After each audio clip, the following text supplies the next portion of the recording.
नाशिक महानगरपालिकेच्या महापौर पदाची आणि उपमहापौर पदाची निवडणूक प्रक्रिया संपन्न झाली। नाशिक महानगरपालिकेच्या महापौरपदी भारतीय जनता पक्षाच्या हिमगौरी अडके यांना बिनविरोधपणे महापौर पदावर विराजमान करण्यात आले।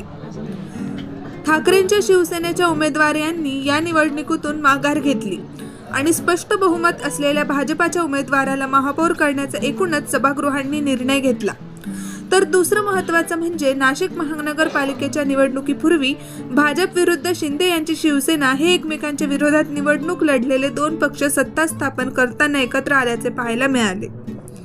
शिंदे यांच्या शिवसेनेला उपमहापौर पद देण्याचा निर्णय घेण्यात आला। उपमुख्यमंत्री एकनाथ शिंदे आणि मुख्यमंत्री देवेंद्र फडणवीस यांच्यामध्ये चर्चा झाली। त्या चर्चेनंतर युतीमधील मित्रपक्ष असलेले भाजप आणि शिवसेना शिंदे गट यांनी नाशिक महानगरपालिकेमध्ये सत्ता स्थापन करण्याचा निर्णय घेतला। महापौर पदाच्या निवडणुकीत ठाकरे सेनेच्या उमेदवाराने माघार घेतली, तर महापौर पदाच्या निवडणुकीत भाजपाच्या मच्छिंद्र सानप यांनी माघार घेऊन शिंदे सेनेचे विलास शिंदे यांना उपमहापौर करण्याचा मार्ग मोकळा करून दिला।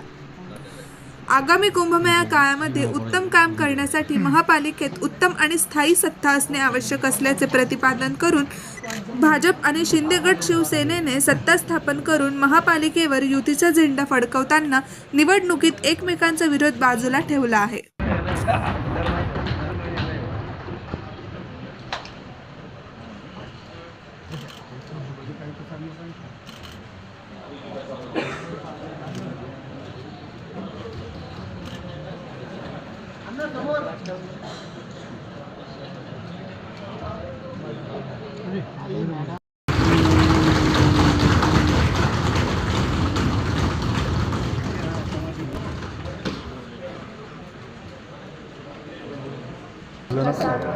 सबका विकास सबका विश्वास आणि ह्या धर्तीवरती आपण आज बघता की हा निर्णय जो पार्टीने घेतला आहे त्याचा आम्ही सन्मान केला आहे।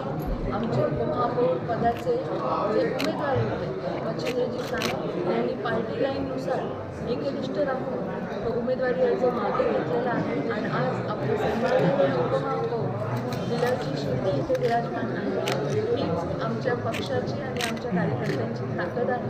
एवढं मी सांगते, निश्चितपणे ह्या पदावर बसल्यानंतर महापौर आणि उपमहापौर हे सांगली आणि पूर्ण सभागृह एकत्रितरित्या काम करणार आहे। आज सभागृहात ज्या चर्चा झाल्या त्याच्यामध्ये एकच ध्यास सगळ्यांनी घेतला आहे, तो म्हणजे फक्त नाशिकचा विकास विकास विकास आणि ह्यासाठी सगळे प्रयास करणार आहेत। हे सगळ्यांकडनं शब्द आज सोडून घेतला आहे। तुम्ही बघितला की सुरुवातीपासूनच या सभागृहामध्ये सभागृहाची गरिमा राखली गेली।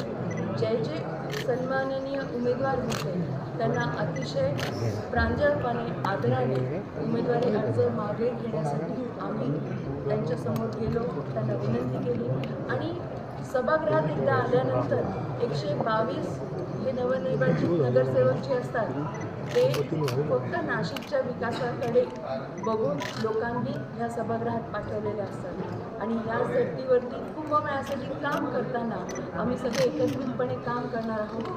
त्याचबरोबर आमचे जे कुंभमंत्री आहेत सगळ्यांचे गिरीशभाऊ महाजन तुम्ही सगळ्यांनी बघितलं आहे की त्यांनी एकदा ठरवलं, ते अक्षरशः तळ ठोकून होते इथे, जोपर्यंत प्रत्येक गोष्टीत त्यांचं बारीक लक्ष असतं आणि त्यामुळे त्यांनी सगळ्यांसाठी आणि नाशिकच्या विकासाचा सगळा आराखडा तयार ठेवलेला आहे।